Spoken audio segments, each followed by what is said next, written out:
కాసేపట్లో AP cabinet సమావేశం కాబోతోంది. ఉదయం 11 గంటలకు సీఎం చంద్రబాబు అధ్యక్షతన సచివాలయంలో ఏపీ కేబినెట్ భేటీ కానుంది. ఈ భేటీలో పలు కీలక అంశాలపై చర్చించనుంది.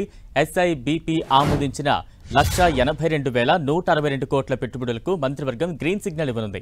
ఈ పెట్టుబడులతో 2,63,411 మందికి ఉద్యోగాలు లభించనున్నాయని ప్రభుత్వం చెబుతోంది. నెల్లూరు జిల్లా రామయ్యపట్నంలో 6,000 ఎకరాల్లో 96,862 కోట్ల పెట్టుబడితో బీపీసీఎల్ భారీ రిఫైనరీ ఏర్పాటుకు ఆమోదం తెలపనుందని కేబినెట్. ఈ రిఫైనరీ ఏర్పాటుతో 2,400 మందికి ఉపాధి లభించనుంది. మొత్తం 9 మిలియన్ మెట్రిక్ టన్నుల సామర్థ్యంతో 5 బ్లాకుల్లో రానున్న ఈ ప్రాజెక్టులో township, learning centre, refinery, petrochemical units, crude oil terminal, green H2 administration బ్లాక్లు నిర్మించనున్నారు. వచ్చే 20 ఏళ్లలో ఈ ప్రాజెక్టు ద్వారా రాష్ట్రానికి 88,747 కోట్ల ఆదాయం రానుంది. 2029లోగా ఈ ప్రాజెక్టు మొత్తం పూర్తి కానుంది.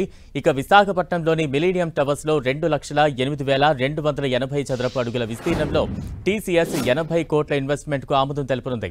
టీసీఎస్ పెట్టుబడులతో 2,000 మందికి ఉద్యోగాలు రానున్నాయి. టీసీఎస్ ప్రతిపాదనకు ఏపీ కేబినెట్ ఇవాళ ఆమోదం తెలుపనుంది. ఇక శ్రీ సత్యసాయి జిల్లా గుడిపల్లిలో ఆజాద్ మొబిలిటీ ఇండియా లిమిటెడ్ సంస్థ ఎలక్ట్రిక్ 3-వీలర్ ట్రక్కులు, బస్సులు, బ్యాటరీ ప్యాక్ల కోసం 1,046 కోట్ల పెట్టుబడులు పెట్టనుంది. దీనికి కేబినెట్ ఆమోదం తెలుపనుంది.